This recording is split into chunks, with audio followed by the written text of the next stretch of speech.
Not very serene from Serena Williams on the night of the US Open final. Was she wrong? Was she right? Could she have handled herself better? Was the punishment meted out to her correct or incorrect? To look at all those sides of the story, I'm joined now by two stars of Indian tennis. Nirupama Sanjeev is a former India #1 and presently coaching in the United States of America. Ankita Bhambri has represented the country with great colours and is also India's current Fed Cup captain. Ladies, thank you so much to both of you for your time.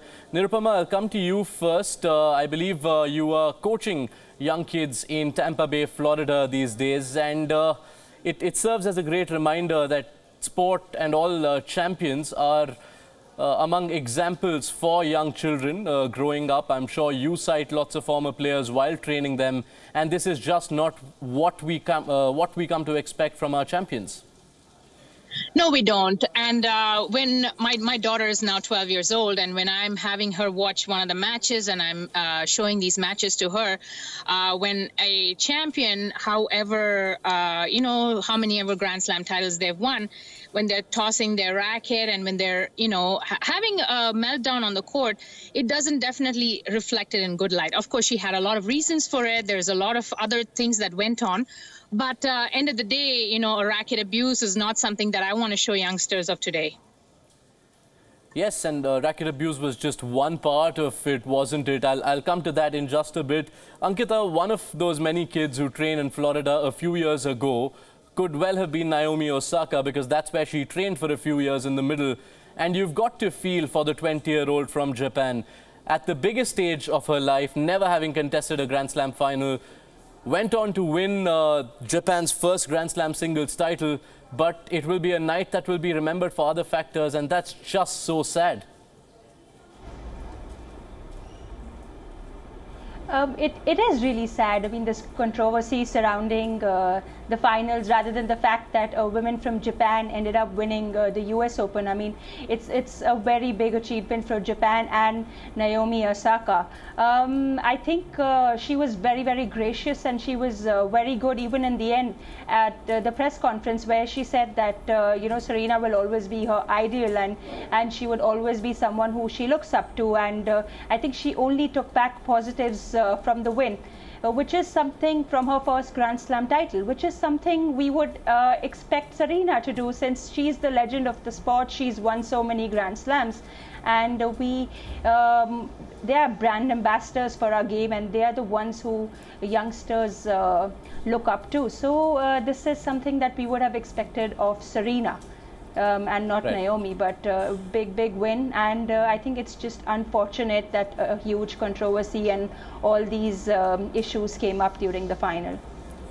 All right. Nirupama, you spoke about racket abuse. Of course, that was one of several counts which were landed up against Serena Williams on the night of that final. The most telling of those, of course, was verbal abuse. And we heard snippets of what she was saying to Chair Umpire Carlos Ramos. Now, one of the major points of contention from Serena Williams' side is her belief that the same words spoken by male tennis players might not have led to the same reaction. But we're going to draw up some past instances from the same chair umpire itself. Carlos Ramos, in just the last 2 years alone, has handed code violations to Novak Djokovic, to Rafael Nadal, to Andy Murray, to Nick Kyrgios. Now, you may exempt Kyrgios, considering almost every umpire might have handed code violations to him.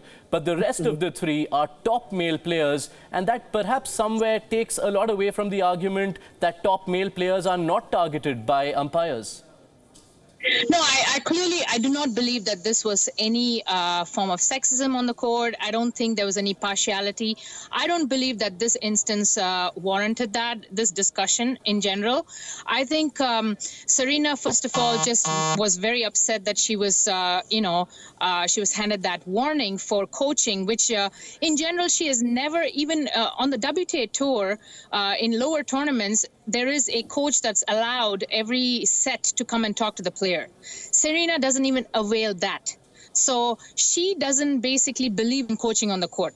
So the fact that this particular first warning was actually on her coach, Patrick Mouratoglou should not have done those gestures.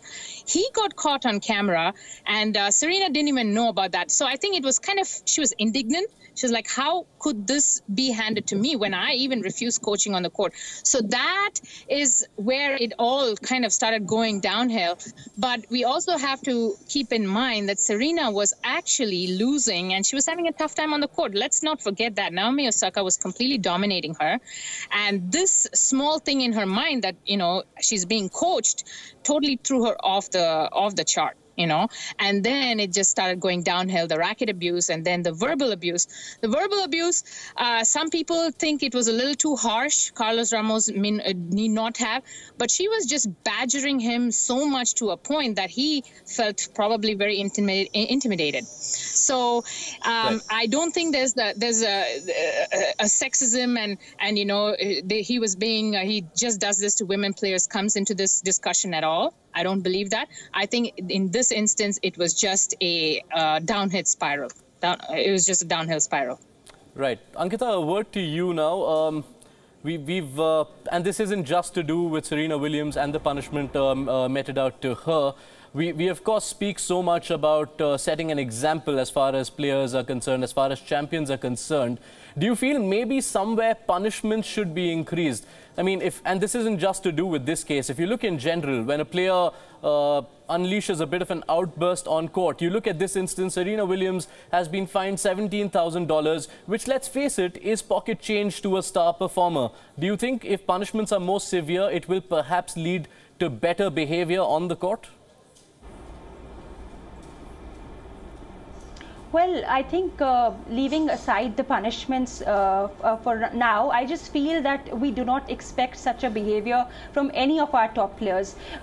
Quite some time back, there was an interview that I saw and read where Roger Federer clearly stated that, you know, I was a different player earlier when I was younger and I did throw rackets, but I just didn't like the person I was on court, and I didn't want children to see who to see that side of me. So I changed and I made sure that I looked as a better player on court. I was different. So if a player like Roger Federer can say something like that and believes that he has to be on his best behavior, be the great brand ambassador that he is, I think similarly Serena Williams is concerned, we have to make sure that, and as a legend of the sport, as a player who's won so many Grand Slams, it's important for her to know that, you have to behave and you have to conduct yourself with utmost grace.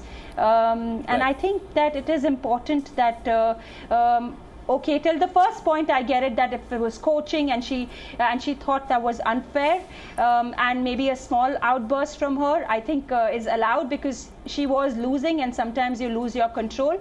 But what happened post that and the constant badgering with the umpire, I think he was quite patient till a certain time before he awarded the game penalty. So absolutely, punishment must be severe, and I think it's a case-to-case basis, and it depends on what the situation is. And playing a Grand Slam final, you expect players to be, at their best. Yes, and it was all very rightly put by the woman whose all-time record Serena Williams was chasing when Margaret Court said that at the end of the day, no player is bigger than the sport. On that note, Nirupama, Sanjeev, Ankita, Bhambri, I'm going to thank you ladies for your time and your inputs on this subject which has the world divided. Thank you so much for joining us here on Wion.